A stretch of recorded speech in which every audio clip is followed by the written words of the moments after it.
Assalamu alaikum warahmatullahi wabarakatuh. Dear students, today our topic is Hindu Succession Amendment Act 2005. इससे पहले part में हमने देखा ड्यूरिंग ब्रिटिश रूल, जब यहाँ पे ब्रिटिशर्स हुकूमत करते थे, जो लॉज पास होते थे वो आर्बिट्रेरी थे, वो ऑटोक्रेटिक थे। डैट मीन्स जो लॉज पास होते थे वो गवर्नमेंट की मर्जी के मुताबिक होते थे, लोगों को दबाने के लिए। वो लॉज जो पास किए जाते थे वो लोगों को दबाने के लिए, उनकी आवाज को दबाने के लिए वो पास किए जाते थे। फॉर एग्जाम्पल, हमने सेडिशन एक्ट के बारे में पढ़ा। सेडिशन एक्ट के तहत अगर कोई गवर्नमेंट की पॉलिसी के खिलाफ कोई कुछ बोलता था, उसको अरेस्ट किया जाता था 3 साल के लिए, वो भी विदाउट ट्रायल। वो कोर्ट में अपील भी नहीं कर सकता था, उसको 3 साल बंद रखते थे या उससे ज्यादा टाइम के लिए भी जेल में डालते थे। इस लॉ के तहत हमने देखा पंडित जवाहरलाल नेहरू, सरदार वल्लभ भाई पटेल, मौलाना अबुल कलाम आजाद, जो बहुत बड़े लीडर्स थे, उनको भी इस सेडिशन लॉ के तहत अरेस्ट किया गया था। इसी तरह अगर हम देखेंगे Hindu succession amendment act 2005, Hindu succession amendment act law इससे पहले भी था, लेकिन ये जो है ये हिंदू सक्सेशन अमेंडमेंट एक्ट 2005, इसमें अमेंडमेंट की गई कब? 2005 में। ये लॉ पहले भी था हिंदू सक्सेशन एक्ट, लेकिन इसको अमेंडमेंट की गई, इसमें चेंजेस लाए गए कब? 2005 में। अकॉर्डिंग टू दिस लॉ, इस न्यू अमेंडमेंट एक्ट के आफ्टर अमेंडमेंट, इसके हिसाब से sons, daughters and their mothers can get an equal share of family property. जो ये हिंदू सक्सेशन अमेंडमेंट एक्ट 2005 है, इसके अकॉर्डिंग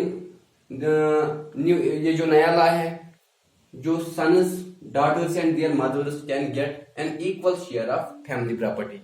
अगर किसी घर में फैमिली हेड की डेथ होती थी या डेथ होगी, तो इस लॉ के मुताबिक जो उस घर के जितने भी सन्स हैं या डॉटर्स एंड देयर मदर, उनको बराबर उस प्रॉपर्टी में हिस्सा मिलता है।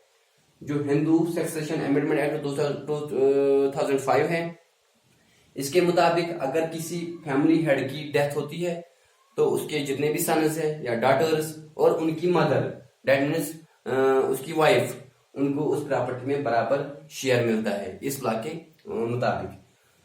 Similarly new laws have been enacted. इसके अलावा कुछ बहुत सारे लॉज जो है उनको इनेक्ट किया गया, उनको पास किया गया। Like population control. एक तो पॉपुलेशन कंट्रोल, क्योंकि इंडिया में जो है डे बाय डे पॉपुलेशन बहुत ज्यादा इंक्रीज होती है। आज तकरीबन 135 करोड़ पॉपुलेशन है यहाँ पे, तो पॉपुलेशन कंट्रोल करने के लिए भी कुछ लॉज बनाए गए। इसी तरह प्रोवाइड एम्प्लॉयमेंट, लोगों को एम्प्लॉयमेंट प्रोवाइड करने के लिए लॉ बनाए गए, या फ्री एंड कंपलसरी एजुकेशन, जो प्राइमरी एजुकेशन है उसको फ्री एंड कंपलसरी रखा गया है। ये कुछ लॉज इनेक्ट किए गए। अब हम देखेंगे how do new laws come about.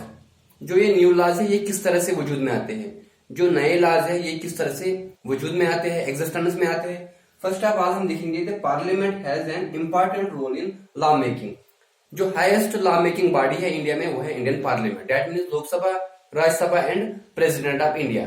तो ये हाईएस्ट लॉ मेकिंग बॉडी है इंडिया में। अगर हम पूरे कंट्री की बात करेंगे, जो हाईएस्ट लॉ मेकिंग बॉडी है वो है Indian parliament, that means both houses. Lok Sabha is lower house and Rajya Sabha upper house, plus president is also a part of parliament. तो ये हाईएस्ट लॉ मेकिंग बॉडी है, इसका बहुत बड़ा रोल है लॉ बनाने में। इसी तरह अगर हम देखेंगे, इसमें बहुत सारे वेज हैं, वो किस तरह लॉ बनाते हैं। First of all, society that raise the need for a particular law. अगर सोसाइटी में किसी पर्टिकुलर लॉ की डिमांड है कि ये लॉ होना चाहिए, लोगों की डिमांड है कि कोई लॉ होना चाहिए, तो लोगों की डिमांड के मुताबिक पार्लियामेंट में ये लॉ, फिर वो लॉ पास किया जाता है। अगर हम देखेंगे यहाँ पे 370 को एब्रागेट किया गया, उसको ओमिट किया गया, कॉन्स्टिट्यूशन से हटाया गया। ये बीजेपी की आइडियोलॉजी थी, ये आइडियोलॉजी पे डिपेंड भी करता है। लाइक आरएसएस एंड बीजेपी की आइडियोलॉजी थी कि जो यहाँ पे इंडिया में 2 कॉन्स्टिट्यूशन है, 2 कॉन्स्टिट्यूशन, जम्मू एंड कश्मीर को सेपरेट कॉन्स्टिट्यूशन है और इंडिया को अलग कॉन्स्टिट्यूशन है। तो ये नहीं होना चाहिए, यहाँ पे एक ही कॉन्स्टिट्यूशन होना चाहिए। तो ये ज्यादातर जो बाकी लोग थे, जम्मू एंड कश्मीर के बगैर जितने भी लोग थे, जितने भी स्टेट्स थे, उनकी डिमांड थी कि हमें एक ही कॉन्स्टिट्यूशन होना चाहिए, जम्मू एंड कश्मीर में अलग कॉन्स्टिट्यूशन नहीं होना चाहिए। तो ये भी एक काज था कि गवर्नमेंट को मजबूर किया, उनको उसी पर वोट मिले और उन्होंने उसको एब्रागेट किया। Same is the case society की डिमांड, जो लोगों की डिमांड होती थी किसी होती है, लाइक यहाँ पे आज मॉब लिंचिंग होती है, ज्यादातर मॉब लिंचिंग होती है, तो उस पर फिर किसी को पकड़ भी नहीं सकते, हजारों लोग एक ही जगह होते थे और वो किसी को मारते हैं। फिर ये पुलिस के लिए, गवर्नमेंट के लिए बहुत ज्यादा मुश्किल है कि वो उन हजारों को बंद नहीं कर सकते, तो उसके लिए लॉ की नीड है। तो लोग प्रेशर कर रहे हैं गवर्नमेंट को कि इसके लिए एक स्ट्रिक्ट लॉ होना चाहिए। तब अगर इस क्राइम को रोकने के लिए गवर्नमेंट सही कदम उठाएगी तो उनको लॉ बनाना है मॉब लिंचिंग को रोकने के लिए। सेम इज द केस अगर हम इंडिया में देखेंगे, हर मिनट में एक रेप होती है। इंडिया में हर एक मिनट में एक रेप होती है, that is why India is called रेपिस्तान। तो उसके लिए एक कानून की जरूरत है जो बहुत ज्यादा स्ट्रिक्ट होना चाहिए। इसी तरह अगर हम देखेंगे, इम्पोर्टेंट रोल जो होता है पार्लियामेंट का, वो सेंसिटिव होना चाहिए। पार्लियामेंट जो है, फॉर एग्जांपल उनकी आइडियोलॉजी जो होनी चाहिए वो बिल्कुल वो किसी ग्रुप को फेवर नहीं करनी चाहिए। फॉर एग्जांपल जिस तरह हम आज देखते हैं जो बीजेपी की हुकूमत है, उनकी आइडियोलॉजी जो है वो ज्यादातर वो हिंदुओं को रिप्रेजेंट करते हैं, ज्यादातर वो कम्युनल है, वो सेक्युलर नहीं है। अगर हम देखेंगे सेक्युलर जो हर एक मजहब को इक्वली ट्रीट करेगा, तो ये वो नहीं करते। इनके जो लॉज है वो मोस्टली किनके खिलाफ होते हैं, मुस्लिम्स के खिलाफ या अदर माइनॉरिटी कम्युनिटीज के खिलाफ। जिस तरह ट्रिपल तलाक को पास किया गया, इसी तरह सिटीजनशिप अमेंडमेंट एक्ट को पास किया गया, ये सारे लॉज जो पास करते हैं ये मुसलमानों के खिलाफ है। तो इस तरह भी लॉ पास होते हैं क्योंकि इनके पास मेजॉरिटी है। लेकिन जो लॉज पास होते हैं इसका रोल जो होता है ज्यादा पार्लियामेंट के पास होता है। लेकिन पार्लियामेंट क्या होना चाहिए, वो सेंसिटिव होना चाहिए, वो किसी कम्युनिटी को टारगेट नहीं करना चाहिए। जिस तरह बीजेपी मुसलमानों को टारगेट करते हैं और वो जितने भी लॉज पास करते हैं वो सारे मुसलमानों के खिलाफ होते हैं। फिर एक बिल लाई जाती है पार्लियामेंट में, तो वहां पे उस पर डिस्कस किया जाता है और अकॉर्डिंगली लॉ पास किया जाता है। पहले या लोकसभा में पास होती है वो बिल या राज्यसभा में वो लॉ पास होता है, दोनों हाउस में पास होना चाहिए। फिर वो प्रेसिडेंट के पास जाता है और वो साइन करता है, फिर लॉ जो है वो एग्जिस्टेंस में आता है।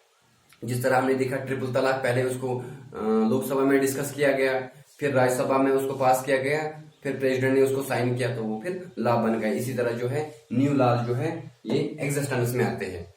तो आपको याद रखना है इन शॉर्ट, जो हिंदू सक्सेशन अमेंडमेंट एक्ट 2005 है, इस लॉ के अकॉर्डिंगली जो sons, daughters and their mothers can get an equal share of family property. जो फैमिली प्रॉपर्टी होती है, अगर उसमें जो हेड ऑफ द फैमिली उसकी डेथ होती है तो उस प्रॉपर्टी में बराबर हिस्से होते हैं। जो सन्स, डॉटर्स एंड उनकी जो मदर होती है उनको बराबर शेयर मिलना चाहिए, तो इससे पहले ये नहीं मिलता था।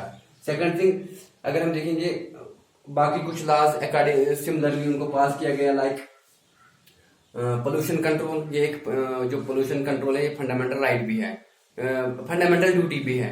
हमें एनवायरमेंट को प्रोटेक्ट करना ये एक फंडामेंटल ड्यूटी भी है हमारे कॉन्स्टिट्यूशन में। प्रोवाइड एम्प्लॉयमेंट, ये गवर्नमेंट की ड्यूटी है कि हर किसी को एम्प्लॉयमेंट प्रोवाइड करना। इसी तरह अगर हम देखेंगे राइट टू फ्री एजुकेशन, जो प्राइमरी एजुकेशन तक गवर्नमेंट ने एलिमेंट्री एजुकेशन तक फ्री रखा गया। इसी तरह अगर हम देखेंगे how do new laws come into being, ये जो नए लॉज है ये किस तरह से एग्जिस्टेंस में आते हैं, इसमें सबसे ज्यादा रोल जो होता है वो पार्लियामेंट का होता है। पार्लियामेंट में लॉज पास किए जाते हैं जो लोगों की डिमांड होती है। एक तो लोगों की डिमांड के मुताबिक वो लॉ पास करते हैं, सेकंड जो क्राइम बढ़ते हैं, डे बाय डे क्राइम बढ़ते हैं, तो उस क्राइम को रोकने के लिए भी कुछ लॉज पास करते हैं। इसी तरह अगर हम देखेंगे ये पॉलिटिकल पार्टी की आइडियोलॉजी पे भी डिपेंड करता है, उनकी आइडियोलॉजी कैसी है। लाइक हम देखते हैं जो इस वक्त रूलिंग पार्टी है बीजेपी, उनकी आइडियोलॉजी जो है वो कम्युनल आइडियोलॉजी है, वो ज्यादातर हिंदूज को रिप्रेजेंट करते हैं। इसी तरह वो जो जितने भी वो लॉज पास करते हैं वो अगेंस्ट मुस्लिम्स होते हैं। लाइक जो ट्रिपल तलाक बिल को पास किया गया। इसी तरह अगर हम देखेंगे एब्रोगेशन ऑफ आर्टिकल 370 या जो बाकी इसी तरह के लॉ जो किसी एक कम्युनिटी को टारगेट करते हैं।